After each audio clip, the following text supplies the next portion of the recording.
حياتها انها متجوزه العيله كلها مش جوزها ده. نسيت اقول لكم حاجه، ان هم مش مصريين، يعني صاحبه المشكله بتاعت النهارده مش مصريه ولا جوزها مصري، بس بتقول ايه بقى؟ بتقول ان هو كزوج كراجل يعني في علاقتهم الزوجيه، بتقول عادي وكويس وطبيعي ومفيش اي مشكله في الموضوع ده خالص، والدنيا تمام زي الفل، لحد ما جت. طبعا هي مش عاجبها الوضع بتاع تصرفاته، وان هو ما عندوش ذره ثقه بنفسه والحوارات اللي بتحصل دي، لحد ما جت بيتكلموا مع بعض في حوار الحمل. فبتقول وهي قاعده بتفتح معاه يعني السيره دي، لقيته الاول سارح، فبتقول له انت سرحان في انت مش عايز نخلف؟ فقال لها لا انا عايز اخلف وكل حاجه، بس اصل انا مش عايز ولادي او ابني يجوا زيي. فقالت له يعني ايه مش عايز ولادك او ابنك يجوا زيك؟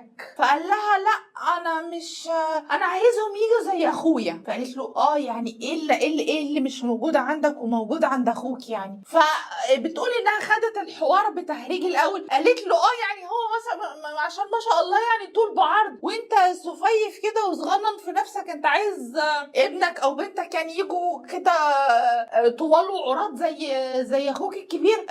قال لها يعني حاجه زي كده، وبعدين عايزهم يجوا يعرفوا يتصرفوا. فبدأ هو نفسه يقول الحاجات اللي هو عارفها عن نفسه، اللي هو ايه، هو عارف ان هو عنده مشكلة، او عارف ان هو في مشكلة في الموضوع ده. على فكرة هو الولد ما عندوش مشكلة، بس واضح ان دي كانت نتيجة تربية اهله ليه. الصغير المدلع اللي مش عارف يعتمد على نفسه وما عندوش ثقة بنفسه، وواضح ان كان في حتة مثلا تنمر، اخواتك طول بعرض وبياخدوا قرارات من نفسهم وهم اللي مسؤولين عن كل حاجة، انت صغير في نفسك، انت هفق، انت بص طولك وبص طولهم، بص عرضك وبص عرضهم.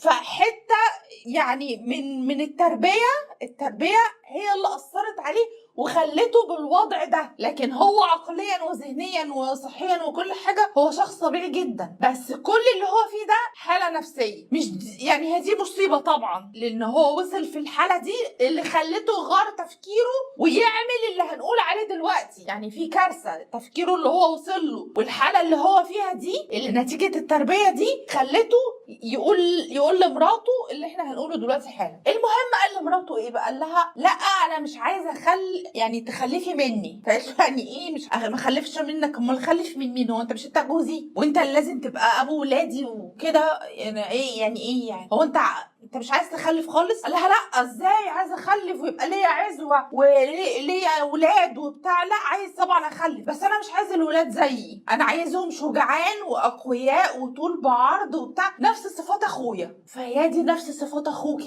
يا ايه حكايه صفات اخوك على عيننا وعلى راسنا، بس انا متجوزاك ولا متجوزه اخوك. فراح قال لها صراحه كده، قال لها لا ما انت هتحملي من اخويا. واحد بالعقليه دي يقول الجمله دي ازاي؟ انا لا اعلم، بس ده كله تأثير في عقله الباطن وعقله النفسي ومخه، انه مش عايز ولاده يبقوا زيه. وزي ما قلت ده كان نتيجة التربية، هو شخص كان سوي جدا بس تربيتهم ليه محت شخصيته، بقى شخص ما عندوش شخصية، ما عندوش حاجة في الحياة يعملها أصلا. هو ماشي هما بيقولوا له اعمل كذا اعمل كذا اعمل كذا بينفذ. فدلوقتي هي طبعا منبهرة باللي هو بيقوله، فطبعا هي فكرت في الأول إن هو بيهزر، بس طبعا مع الكلام قال لها لا انا مش بهزر، انا مش عايز ولادي يبقوا زيي، انا عارف ان انا شخصيتي ضعيفه وعارف ان انا مش شجاع ومش قوي ومش زيهم، وانا عايز ولادي زيهم. طب ليه قلنا ان الجواز ده اسمه جواز استبضاع؟ ليه الجمله المجعلصه دي؟ لان انا من معلوماتي الشخصيه ان كان في ايام الجاهليه اللي احنا بنرجع لها تاني دلوقتي، كان في جواز اسمه جواز الاستبضاع. يعني ايه جواز الاستبضاع؟ يعني بيجي الراجل متجوز مراته لو عقيم بيقول لها شوفي لك واحد احملي منه، بيقطع علاقته بيها خالص لفتره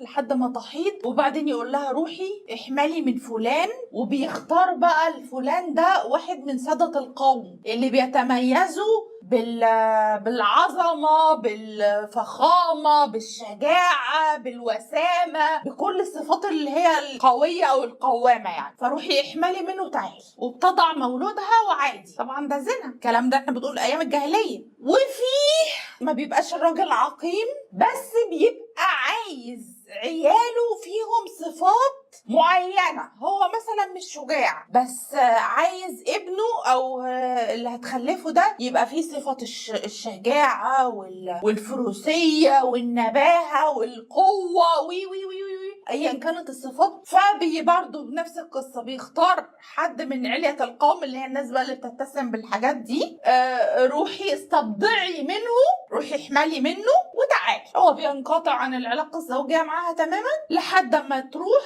تحمل من الشخص ده وترجع له بقى ايه حاجة. هو ده اسمه جواز الاستبضاع، زي المصيبة اللي معانا. أنا يعني وانا بقرا المشكلة كده عرفت ان هو ده، فقلت يا نهار، بلاش نسود النهار، يا نهار ابيض. احنا رجعنا لايام الجاهلية، هي ايام جاهلية لا حول ولا قوة الا بالله. فهو دلوقتي عايزها تعمل كده. فبعد ما كلمت بقى معاه قالت له انت مجنون يا ابني، ولا انت عبيط، ولا ازاي هنعمل كده، ولا اخوك اصلا ما تخافيش ما تقلقيش، انا اخويا هيعمل اللي احنا بنقول عليه ده وهو هيوافق وهو. فهي حست ان اخوه اصلا او ان هما يعني، هي ما حبتش تاكد على نفسها اكتر من كده، بس تقول انا حسيت ومتاكده ان هما عارفين ان الموضوع ده هيحصل، اللي هو ايه، احنا مش عايزين نسخه منك تاني. طب على فكره ابنكم سليم وابنكم مش يعني انا حسيت ان هو ايه، انتوا حاسين ان ابنكم معوق مثلا، فلا مش عايزين نخلف معوقين تاني زيه، فروحي احملي من واحد من اخوه علشان ما يجوش معوقين زي ابوهم. هو مش معوق، ولو نفترض ان هو معوق، يا اما ما يخلفش بقى خالص لو مش عايز حد زيه، يا اما ما يخلفش خالص. لكن تعمل كبيره من الكبائر زي دي وتخلي مراتك تحمل من اخوك، يا نهار اسود. فنهايه القول يعني نهايه القصه دي، حضرتك لو هتقف على طلاقك اتطلقي يا ماما. انت يعني انت اصل دي ما فيهاش راي، ده موضوع ما فيهوش راي.